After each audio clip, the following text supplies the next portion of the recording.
ሰላም ጤና ይስጥልን ክቡራን የዩቲዩብ ቤተሰቦች፣ የሰዓቱን አጫጭር መረጃዎች እየቀርብ ያለው እስከ ፍጻሜው አብራችሁን ቆዩ።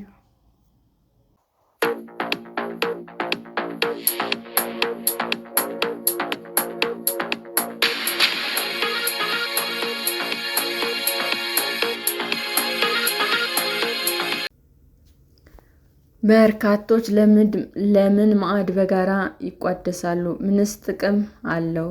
ለበርካታ ሺህ ዘመናት የሰው ልጅ በማዕድ ዙሪያ መሰባሰቡን ቀጥሏል። ብቻ ከመብላት ይልቅ ተሰባስቦ ማዕድ መቋደስን የየዕለት ባህል አድርጎ ዘመናትን ተሻግሯል። በሰርግ፣ በክርስትና፣ በእምነት በዓላት እንዲሁም በሐዘን ጊዜ ሳይቀር ማዕድ በጋራ ይበላል። በኢትዮጵያ ብቻ ሳይሆን በሌሎች ሀገራት ከጓደኞች ጋር ምግብ በጋራ በሬስቶራንቶች መመገብ፣ የተለያዩ በዓላትን በማዕድ ዙሪያ ማክበር አሁንም የዓለማችን እውነታ ናቸው።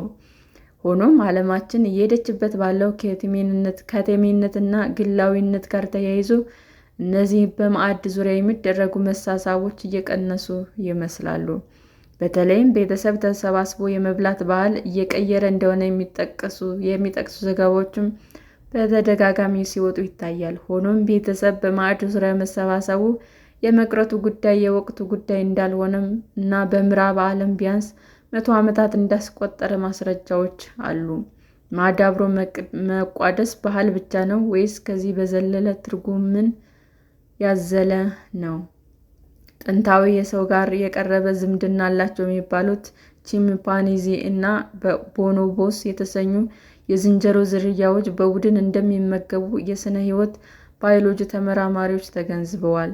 ማዕድን በጋራ መመገብ ከአሁን የሰው ልጆች መምጣት የቀደመ እንደሆነ ማሳያ ነው ተብሏል።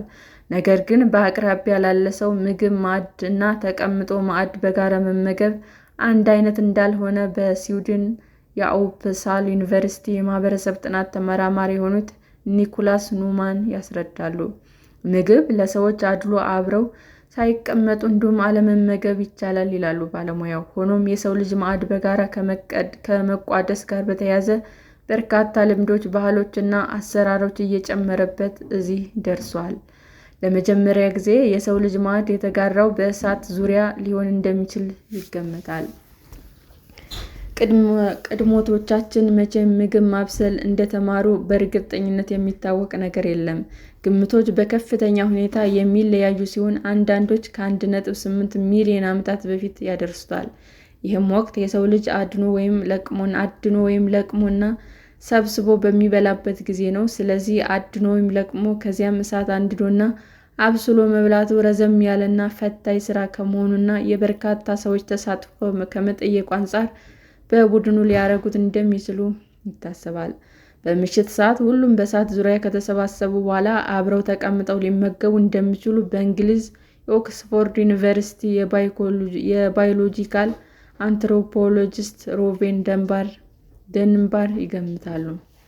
በቀን ውስጥ ያሉ ሰዓቶች በምግብ ዙሪያ በማህበራዊ ትስስር ለመፍጠር ወርቃማ ዕድሎች ሊሆኑ እንደሚችሉም ደንባር ያስባሉ። በማዕድ ዙሪያ አብሮ መሰባሰብ ላይ ያሉ መረጃዎች ምንም ይሁን ምን አብሮ ማዕድ መካፈል ከሰው ልጆች ደህንነት ጋር ከፍተኛ ቁርኝነት እንዳለው አንድ ጥናት አመልክቷል። ሮቤን ደንባር የዩናይትድ ኪንግደም ነዋሪዎችን ከሌሎች ጋር ምን ያህል ጊዜ ማዕድ እንደሚካፈሉ ጠይቀው በአውሮፓውያኑ 2017 አንድ ጥናት አጠናቅረው ነበረ። ከሰዎች ጋር በተደጋጋሚ ማዕድ አብሮ መካፈል በሕይወት ከፍተኛ እርካታ የሚያመጣ እንዲሁም ለመደጋገፍ እምነት የሚጣልባቸው በርካታ ጓደኞችን ከማፍራቱ ጋር የተሳሰረ ነው። መብላት በአእምሮ ውስጥ ያለውን የሰዎችን ግንኙነት የሚቆጣጠረው የኤንዶርፊን ስርዓት ያነቃቃል። በጋራ መመገብ ልክ በጋራ እንደመሮጥ የኤንዶርፊን ተጽዕኖን መጠን በተመሳሳይ መንገድ ከፍ ያደርገዋል። የተለያዩ ተግባራትና እንቅስቃሴዎችን በጋራ ማድረግ የኤንዶርፊን መጠን በ2 እጥፍ ይጨምራል ብለዋል።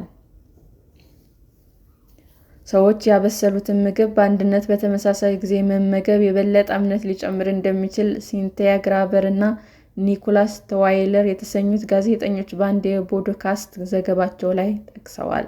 በአንድ ወቅት ቃለ መጠይቅ ያደረጉላቸው በቺካጎ ዩኒቨርሲቲ የቢዝነስ ጥናት ባልደረባ የሆኑት አይለት ፌሻባች አብሮ መመገብ የኢንቨስትመንት መነቃቃት እንደሚያመጣ ነግረዋቸዋል።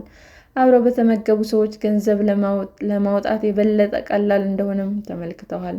እንዲሁም ተመሳሳይ ምግብ አብረው የበሉ ሰዎች ካልበሉት ይልቅ በድርድሮች ላይ አጥጋቢ ፍጻሜ ለመድረስ ፈጣኖች እንደሆኑም ይናገራሉ። ፈሽባች እንደሚናገሩትም የሰው ልጅ በምግብ ላይ ተመሳሳይ ጣዕም መኖሩ ከአሁኑ በበለጠ የጋራ እሴቶች እንዳሉት አመለካች ሊሆን ይችላል ይላሉ። ነገር ግን አብሮ መመገብ ሁልጊዜም አዎንታዊ ወይም ቀላል ላይሆን ይችላል። በተለይም የተትረፈረፈ ድግስ በሚኖርበት ወቅት ሰዎች የሚበሉትን መጠንና መቆጣጠር ሊኖርባቸው ይችላል። በተለያዩ ድግሶች ወቅት ዓይን ስለሚበዛ ይታዘቡኛል ወይም ሰው ምን ይለኛል በሚል በርካቶች የሚያነሱት ምግብ መጠን ይጠነቀቃሉ። በኢትዮጵያ አንዳንዶች በልተው ድግስ ላይ የሚገኙም አይታጡም። እሱ ብቻ አይደለም፣ ከቤተሰብ ጋር አብሮ ማዕድ መካፈል የሚመክረውን ያህል ግጭትም የሚያመጣው አይደለም። ሰዎች ብትጠይቁ ጓደኞቻችሁንና ከሚወዷቸው ሰዎች ጋር አብሮ ማዕድ መካፈል እንደሚያስደስታቸው ይናገራሉ። ነገር ግን ከሚወዷቸው ሰዎች ጋር አብሮ መመገብ ቀላል ላይሆን ይችላል ይላሉ ኒውማን። ማዕድም ቢሆን የበላይነትና የቁጥጥር ስፍራ ስለሆነ አለመግባባት የሚፈጠርበት አጋጣሚ ይኖራል።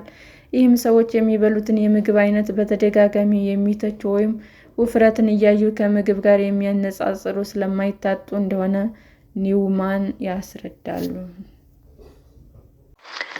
ሰላም ጤና ይስጥልን ውድ የዩቲዩብ ቤተሰቦቼ እንዴት ናችሁ? አዲስ ጀማሪ ነኝ እና ሰብስክራይብ ያደረጋችሁ አበረታቱኝ። አመሰግናለሁ።